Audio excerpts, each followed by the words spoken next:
오늘 하나님께서 우리에게 주신 말씀은 사사기 1장부터 3장까지 말씀입니다. 사사기 1장부터 3장까지 말씀, 우리 다 같이 말씀을 받들어 읽도록 하겠습니다. 사사기 제1장.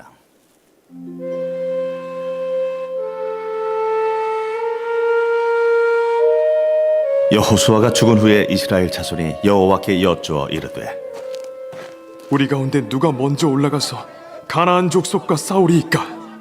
여호와께서 이르시되, 유다가 올라갈지니라. 보라, 내가 이 땅을 그의 손에 넘겨 주었노라. 유다가 그의 형제 시므온에게 이르되, 내가 제비 뽑아 얻은 땅에 나와 함께 올라가서 가나안 족속과 싸우자. 그리하면 나도 내가 제비 뽑아 얻은 땅에 함께 가리라. 이에 시므온이 그와 함께 가니라. 유다가 올라가매 여호와께서 가나안 족속과 브리스 족속을 그들의 손에 넘겨주시니 그들이 베색에서 10,000명을 죽이고, 또 베색에서 아도니 베색을 만나 그와 싸워서 가나안 족속과 브리스 족속을 죽이니, 아도니 베색이 도망하는지라 그를 쫓아가서 잡아 그의 엄지손가락과 엄지발가락을 자르매,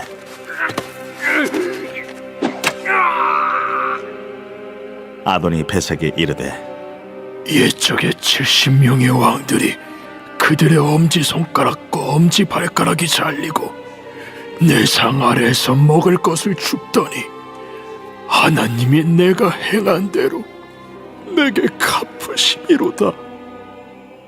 무리가 그를 끌고 예루살렘에 이르렀더니 그가 거기서 죽었더라. 유다 자손이 예루살렘을 쳐서 점령하여 칼날로 치고 그 성을 불살랐으며, 그 후에 유다 자손이 내려가서 산지와 남방과 평지에 거주하는 가나안 족속과 싸웠고, 유다가 또 가서 헤브론에 거주하는 가나안 족속을 쳐서 세세와 아히만과 달메를 죽였더라. 헤브론의 본 이름은 기럇 아르바였더라. 거기서 나아가서 드빌의 주민들을 쳤으니 드빌의 본 이름은 기럇 세벨이라. 갈렙이 말하기를, 기럇 세벨을 쳐서 그것을 점령하는 자에게는 내 딸 락사를 아내로 주리라. 갈렙의 아우 그나스의 아들인 온니엘이 그것을 점령하였으므로 갈렙이 그의 딸 악사를 그에게 아내로 주었더라. 악사가 출가할 때에 그에게 청하여 자기 아버지에게 밭을 구하자 하고 나귀에서 내리매, 갈렙이 묻되, 내가 무엇을 원하느냐? 내게 복을 주소서. 아버지께서 나를 남방으로 보내시니 샘물도 내게 주소서. 하매 갈렙이 윗샘과 아랫샘을 그에게 주었더라. 모세 장인은 겐 사람이라 그의 자손이 유다 자손과 함께 종려나무 성읍에서 올라가서 아란 남방의 유다 황무지에 이르러 그 백성 중에 거주하니라. 유다가 그의 형제 시므온과 함께 가서 스밧에 거주하는 가나안 족속을 쳐서 그곳을 진멸하였으므로 그 성읍의 이름을 호르마라 하니라. 유다가 또 가사 및 그 지역과 아스글론 및 그 지역과 에그론 및 그 지역을 점령하였고, 여호와께서 유다와 함께 계셨으므로 그가 산지 주민을 쫓아내었으나 골짜기의 주민들은 철병거가 있으므로 그들을 쫓아내지 못하였으며, 그들이 모세가 명령한 대로 헤브론을 갈렙에게 주었더니 그가 거기서 아낙의 세 아들을 쫓아내었고, 베냐민 자손은 예루살렘에 거주하는 여부스 족속을 쫓아내지 못하였으므로 여부스 족속이 베냐민 자손과 함께 오늘까지 예루살렘에 거주하니라. 요셉 가문도 베델을 치러 올라가니 여호와께서 그와 함께 하시니라. 요셉 가문이 베델을 정탐하게 하였는데 그 성읍의 본 이름은 루스라. 정탐꾼들이 그 성읍에서 한 사람이 나오는 것을 보고 그에게 이르되, 청하노니 이 성읍의 입구를 우리에게 보이라. 그리하면 우리가 네게 선대하리라. 그 사람이 성읍의 입구를 가리킨지라.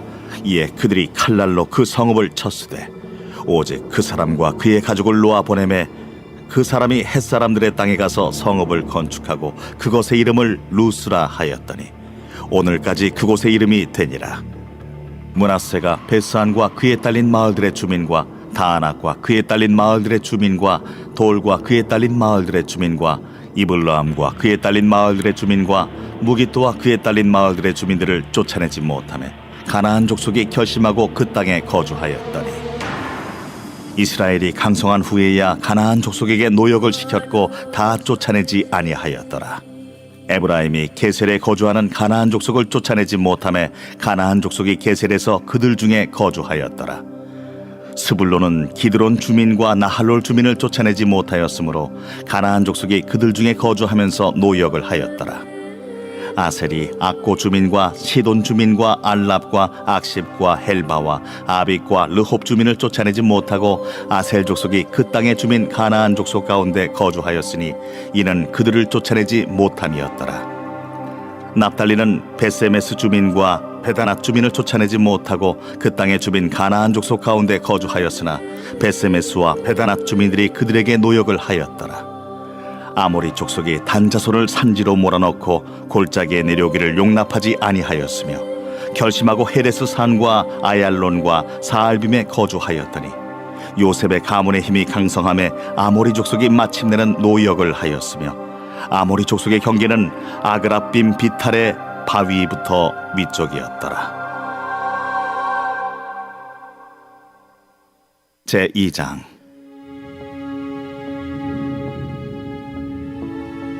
여호와의 사자가 길갈에서부터 복임으로 올라와 말하되 내가 너희를 애굽에서 올라오게 하여 내가 너희의 조상들에게 맹세한 땅으로 들어가게 하였으며 또 내가 이르기를 내가 너희와 함께한 언약을 영원히 어기지 아니하리니 너희는 이 땅의 주민과 언약을 맺지 말며 그들의 제단들을 헐라하였거늘 너희가 내 목소리를 듣지 아니하였으니 어찌하여 그리하였느냐? 그러므로 내가 또 말하기를 내가 그들을 너희 앞에서 쫓아내지 아니하리니 그들이 너희 옆구리에 가시가 될 것이며 그들의 신들이 너희에게 올무가 되리라. 여호와의 사자가 이스라엘 모든 자손에게 이 말씀을 이르매 백성이 소리를 높여 운지라. 그러므로 그곳을 이름하여 복임이라 하고 그들이 거기서 여호와께 제사를 드렸더라. 전에 여호수아가 백성을 보내매 이스라엘 자손이 각기 그들의 기업으로 가서 땅을 차지하였고 백성이 여호수아가 사는 날 동안과 여호수아 뒤에 생존한 장로들 곧 여호와께서 이스라엘을 위하여 행하신 모든 큰일을 본 자들이 사는 날 동안에 여호와를 섬겼더라. 여호와의 종 눈의 아들 여호수아가 110세에 죽음에 무리가 그의 기업의 경내 에브라임 산지 가스 산 북쪽 딥낫 헤레스에 장사하였고 그 세대의 사람도 다 그 조상들에게로 돌아갔고 그 후에 일어난 다른 세대는 여호와를 알지 못하며 여호와께서 이스라엘을 위하여 행하신 일도 알지 못하였더라. 이스라엘 자손이 여호와의 목전에 악을 행하여 바알들을 섬기며 애굽 땅에서 그들을 인도하여 내신 그들의 조상들의 하나님 여호와를 버리고 다른 신들 곧 그들의 주위에 있는 백성의 신들을 따라 그들에게 절하여 여호와를 진노하시게 하였으되 곧 그들이 여호와를 버리고 바알과 아스타롯을 섬겼으므로 여호와께서 이스라엘에게 진노하사 노략하는 자의 손에 넘겨주사 그들이 노략을 당하게 하시며 또 주위에 있는 모든 대적의 손에 팔아 넘기심에 그들이 다시는 대적을 당하지 못하였으며 그들이 어디로 가든지 여호와의 손이 그들에게 재앙을 내리시니 곧 여호와께서 말씀하신 것과 같고 여호와께서 그들에게 맹세하신 것과 같아서 그들의 괴로움이 심하였더라. 여호와께서 사사들을 세우사 노략자의 손에서 그들을 구원하게 하셨으나 그들이 그 사사들에게도 순종하지 아니하고 오히려 다른 신들을 따라가 음행하며 그들에게 절하고 여호와의 명령을 순종하던 그들의 조상들이 행하던 길에서 속히 치우쳐 떠나서 그와 같이 행하지 아니하였더라. 여호와께서 그들을 위하여 사사들을 세우실 때에는 그 사사와 함께 하셨고 그 사사가 사는 날 동안에는 여호와께서 그들을 대적의 손에서 구원하셨으니 이는 그들이 대적에게 압박과 괴롭게 함을 받아 슬피 부르짖음으로 여호와께서 뜻을 돌이키셨음이거늘 그 사사가 죽은 후에는 그들이 돌이켜 그들의 조상들보다 더욱 타락하여 다른 신들을 따라 섬기며 그들에게 절하고 그들의 행위와 배역한 길을 그치지 아니하였으므로 여호와께서 이스라엘에게 진노하여 이르시되 이 백성이 내가 그들의 조상들에게 명령한 언약을 어기고 나의 목소리를 순종하지 아니하였은즉 나도 여호수아가 죽을 때에 남겨둔 이방 민족들을 다시는 그들 앞에서 하나도 쫓아내지 아니하리니 이는 이스라엘이 그들의 조상들이 지킨 것 같이 나 여호와의 도를 지켜 행하나 아니하나 그들을 시험하려 함이라. 하시니라. 여호와께서 그 이방 민족들을 머물러 두사 그들을 속히 쫓아내지 아니하셨으며 여호수아의 손에 넘겨주지 아니하셨더라. 제 3장.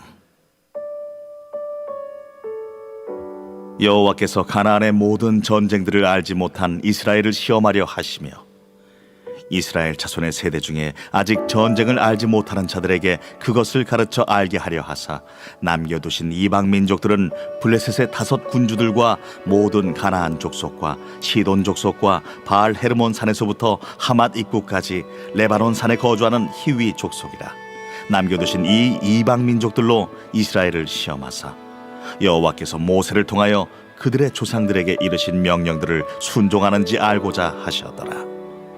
그러므로 이스라엘 자손은 가나안 족속과 헷 족속과 아모리 족속과 브리스 족속과 히위 족속과 여부스 족속 가운데 거주하면서 그들의 딸들을 맞아 아내로 삼으며 자기 딸들을 그들의 아들들에게 주고 또 그들의 신들을 섬겼더라.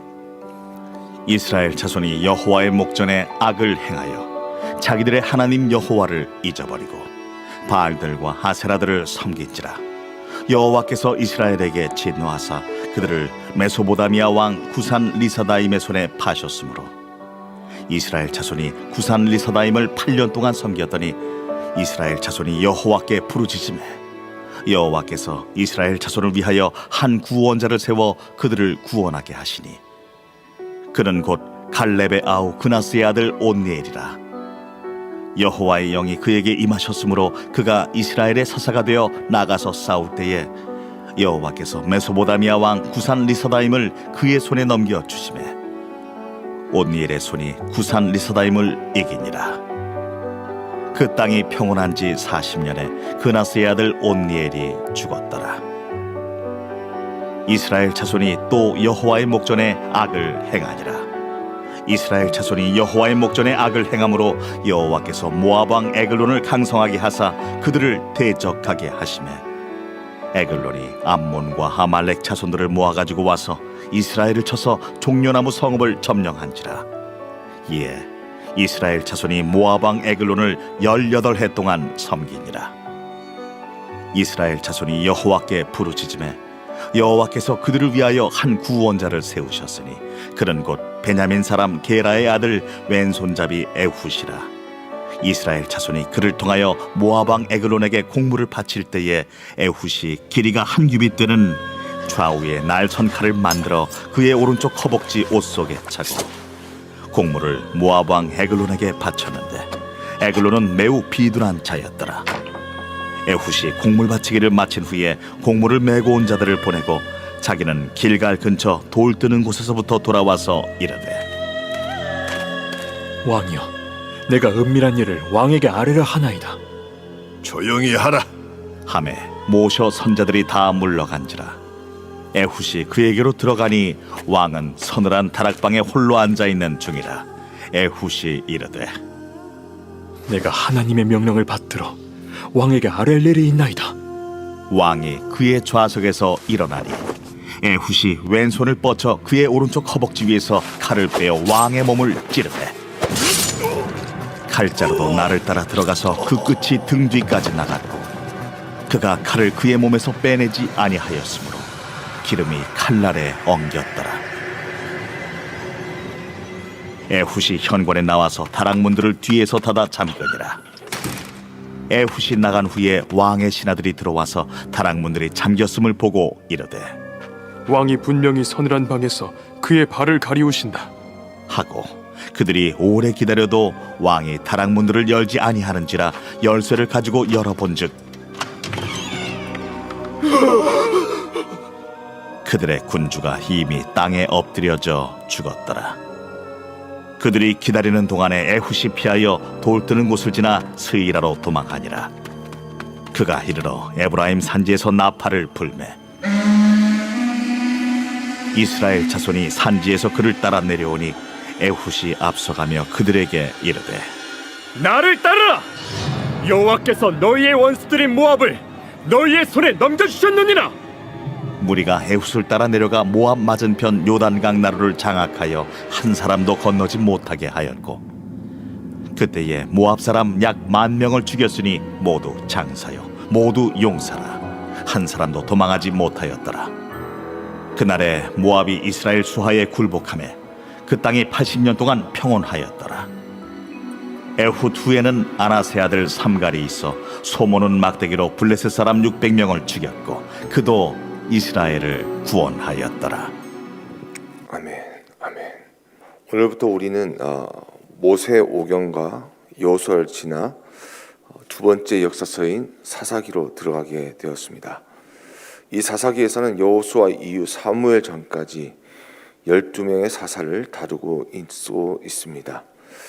사사라는 것은 무엇이냐? 사사, 영어로는 judge라고 이야기합니다.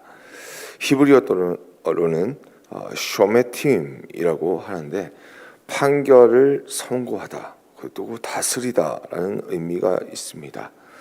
사실상 사사기의 사살의 행적을 보게 되면 재판관의 의미보다는 군사와 그리고 정치를 이끌어가는 지도자로 많이 등장하고 있음을 보게 됩니다.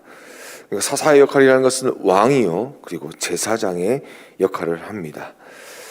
그리고 왕으로서 재판을 하고, 그리고 전시에는 전쟁을 지휘하고, 그리고 백성들의 문제를 가지고 하나님께 나아가는 제사장의 역할을 하고 있다는 것을 보게 됩니다. 역사적으로 보았을 때 이 사사기는 약 400년의 시간이 흐르고 있습니다. 이스라엘의 백성들의 지도자였던 모세와 그리고 여호수아가 죽은 후에 가나안 땅에 정착한 이스라엘 백성들이 이제 어떻게 살아가게 되었는가, 그것이 바로 오늘 우리가 읽은 내용입니다. 이스라엘 백성들이 하나님의 말씀을 지키며 하나님의 말씀이 분부한 대로 모든 것을 지켜 행했으면 좋겠지만 그들은 그러지 못하였습니다. 이스라엘 백성들은 점점 시간이 가면 갈수록 이방 문화에 젖어들게 되었고 범죄하게 되었으며 하나님 말씀을 떠나 불순종의 자리에 들어가게 되었습니다.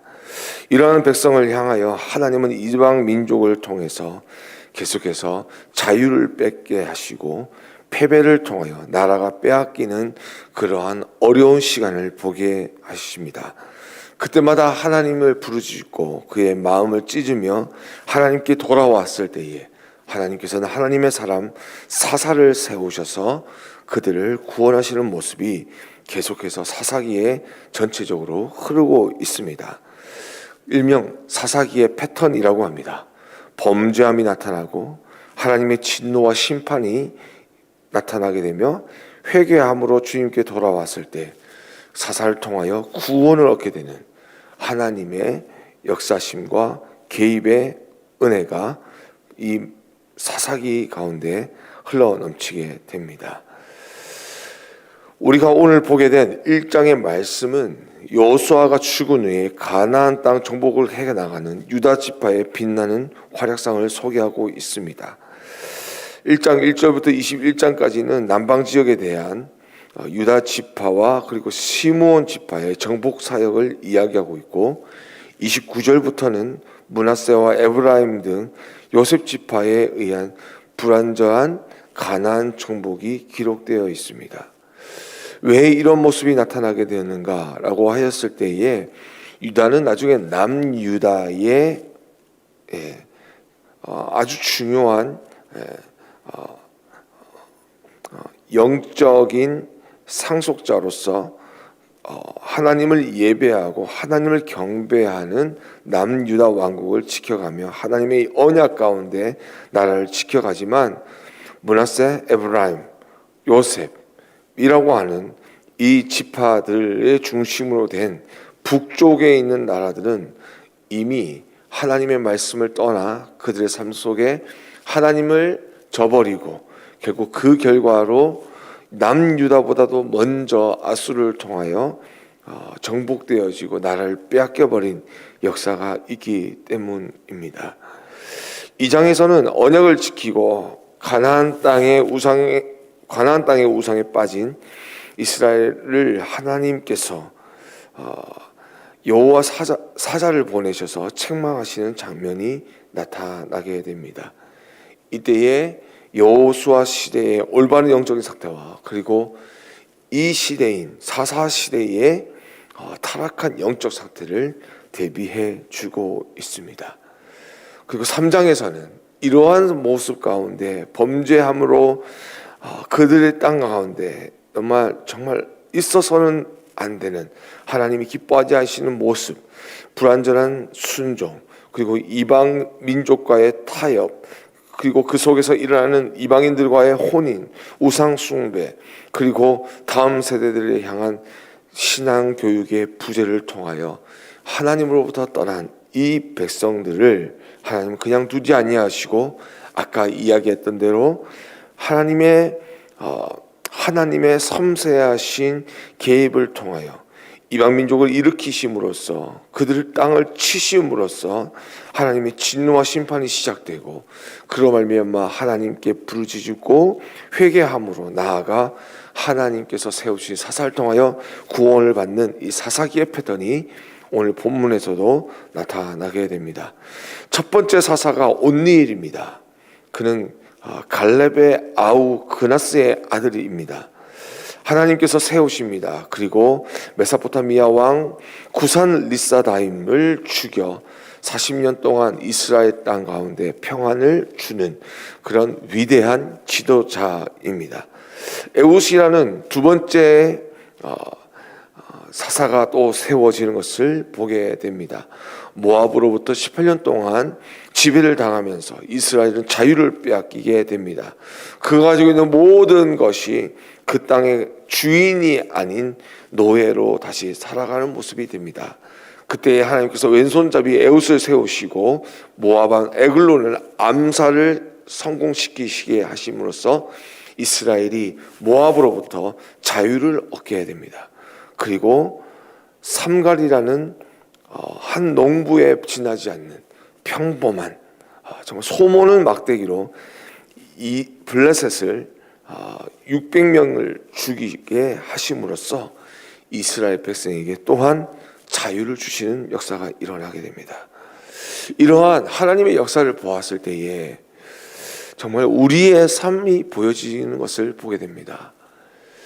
정말 우리도 하나님의 자녀가 되어서 하나님의 백성으로 큰 은혜를 받고 우리를 이 땅 가운데 십자가의 사랑으로 용서하여 주시고 자녀 삼아 주셨음에도 불구하고 우리는 이 땅 가운데 하나님의 말씀을 떠나 살아가는 모습들이 나타납니다. 세상을 닮아가기 위해 살아가는 모습, 그 모습을 통해서 하나님은 기뻐하지 않으심이 분명함에도 불구하고 우리는 그 자리를 떠나지 못하고 있습니다. 결국 사사시대에서 하나님을 저버리고 세상에 어울리는 사람으로 살려고 했던 그 하나님의 백성들, 그들에게 고통과 고난과 그리고 자유를 빼앗긴 억압의 시간을 통하여 하나님께 의지하며 하나님께 돌아올 수밖에 없었던 그들을 통하여 하나님을 구원하여 주시는 그 은혜를 통하여 다시 하나님이 누구신지 깨닫게 되고 하나님께 돌아와 그들의 삶이 온전히 회복될 수 있었던 것을 우리는 보게 됩니다. 내 마음대로 살아가는 것, 내 뜻대로 살아가는 것, 그것이 정말 좋아 보이는 것 같습니다. 그러나 내 뜻대로 살아가는 것 같지만 그것도 얼마 되지 않아 내 마음대로 살아갈 수 없구나라는 것을 금방이라도 깨닫게 될 수밖에 없습니다. 왜냐하면 세상이라는 이 시스템은 영원한 시스템이 아니라 정말 모든 것이 죽어가는 시스템이기 때문입니다. 나의 존재감, 나의 만족, 나의 기쁨은 어느 순간 사라져 버리고 이제 그것을 어떻게 채워야 될까? 어떻게 하면 다시 그것을 누릴 수 있을까? 어떻게 하면 목마르지 아니할까라고 하는 불안과 두려움으로 살아갈 수밖에 없게 되고, 그러한 삶 속에 주어지는 긴장감과 염려와 그리고 억압을 통하여 세상의 주인이 아닌 노예로 살아갈 수밖에 없는 그것이 인생임을 우리는 알고 있습니다. 이것은 무엇을 의미합니까? 하나님 없이는 살아갈 수 없다는 것입니다. 영원하기 위해 만드신 하나님의 사람들이 세상이 죽어가는 상쇄되어지는 길을 걸어갈 때 그때 느껴지는 처량함과 무력함과 답답함이란 얼마나 그 목을 조우고 있는지 모릅니다. 이는 정말 맞지도 않은 옷을 억지로 입고 살아가는 그런 모습일 것입니다. 그러나 요즘 사람들은 이것이 우리의 삶의 스타일이라고 이야기합니다. 요즘 사람들이 다 그렇죠. 사사기의 말씀처럼 자기의 옳은 소견대로 살아가려고 합니다. 여러분, 이것이 우리가 살고 있는 포스트 모더니즘이라고 하는 상대주의적인 시대의 모습입니다. 모든 것이 맞다라고 이야기합니다. 모든 것이 맞을 수 있다라는 것이죠. 이 말 속에는 모든 것이 진리가 될 수 있다라는 것입니다. 너도 진리고 나도 진리다. 근데 여러분, 진리가 항상 진리인 것이 아닙니다. 모든 것이 진리가 될 수가 없음을 우리는 분명히 알 수 있습니다. 그렇다면 이 세대는 무엇을 하고 있는 것입니까? 진리를 왜곡하는 것이죠. 잘못된 것이 옳다고 한다면 그것은 존중의 시대가 아닌 혼돈의 시대인 것입니다. 그런데 여러분, 이것이 우리의 삶의 모습이고 우리 이 시대의 자화상입니다. 태양이 뜰 수 있고 태양이 사라질 수 있다. 여러분, 그것이 정말 말이나 되는 말입니까? 물고기가 바다에 살아야지 육지에 살아갈 수 있습니까? 내 의견이 물고기가 육지에 살아갈 수 있다고 해서 그것이 이루어질 수 있는 일이라고요. 아메바가 발달해서 원숭이가 되고 원숭이가 발달해서 사람이 되었다고 한다면, 그러면 그것이 과연 정말 우리에게 주는 의미는 무엇입니까? 우리의 삶의 가치는 무엇일까요? 우리는 더 이상 혼돈의 시간에 머물러 있지 말아야겠습니다. 진리의 하나님께로 돌아가야 할 줄 믿습니다. 하나님과 함께하는 것만이 그 진리가 영원한 것처럼 우리의 삶과 우리의 생명도 영원하게 될 줄 믿습니다. 두 번째는 하나님의 사람들의 역할입니다. 그것은 무엇입니까? 바로 구원이라는 것입니다. 하나님은 하나님의 사람 사사를 세우실 때에 10절의 말씀을 보니까 그의 영이 그 사람에게 임하였다라고 이야기합니다. 이 영이라는 것을 말씀이라는 것으로 바꿔볼까요? 이 영이라는 것을 축복이라는 것으로 바꿔볼까요? 이 영이라는 것을 하나님의 약속으로 바꾸어볼까요? 하나님의 지혜라고 바꾸어볼까요? 하나님의 능력과 지혜와 말씀과 축복이 임하는 자들이 세상 가운데 어떻게 했다고요? 하나님이 기뻐하시는 구원의 사역을 이루었다라는 것입니다. 나만 구원받은 복음은 거짓입니다. 성경 어디에도 하나님께 은혜를 받고 구원을 받은 사람이 혼자 잘 먹고 잘 살다가 혼자 구원받았다는 기록은 없습니다. 그것은 거짓된 신앙입니다. 하나님이 누구이신지, 하나님이 어떤 뜻이 가지고 계시는지, 하나님의 나라가 무엇인지, 하나님의 구원으로 능력으로 지혜로 세상 가운데 어떻게 하나님이 기쁨이 되어 살아가야 될 것인지, 그것을 위하여 살아가는 사람, 그것이 바로 하나님의 백성의 사람인 것입니다. 하나님의 백성으로 살아가기 위해 여러분 살아가기에 힘쓰는 여러분 될 수 있기를 주님을 축복합니다. 하나님께 세상 가운데 쓰임 받기를 사모하는 여러분 될 수 있기를 주님을 축복합니다. 결코 나만을 위한 은혜가 아닌 이 은혜를 통하여 세상을 깨우고 세상을 살리고 세상을 변화시키고 세상을 회복시키는 능력의 하나님의 사람 될 수 있기를 주님의 이름으로 축복합니다. 이것은 사사기에만 있는 것이 아닙니다. 마태복음 28장 19절과 20절 말씀에 하늘과 땅과 모든 권세를 너에게 주셨으니 그러므로 너희는 가서 모든 민족으로 제자를 삼아 아버지와 아들과 성령의 이름으로 세례를 베풀고 내가 너에게 분부한 모든 것을 가르쳐 지키게 하라. 볼지어라 내가 세상 끝날까지 너희와 항상 함께 있으리라. 아멘. 하나님이 함께하는 사람, 예수 그리스도께서 함께 하시는 사람, 성령에 충만하여서 성령이 내 안에 거하려고 한다면 하늘과 땅과 모든 권세를 내게 주셨으니 그 은혜의 자리에서 머물고 앉아있고 누워있는 사람이 아니라 그 자리에서 벌떡 일어나서 어둡고 죄 가운데 있고 썩어져 가고 죽어가고 혼돈 가운데 있는 그들을 깨우고 부르고 회복시키고 세워서 주님의 십자가의 영광의 그 놀라운 사랑의 빛 가운데로 인도하는 자가 바로 우리의 삶이라고 하나님은 말씀하고 계시는 것입니다. 모이시기를 바랍니다. 은혜의 자리로 여러분 모이십시오. 말씀의 자리에 모이십시오. 기도의 자리에 모이십시오.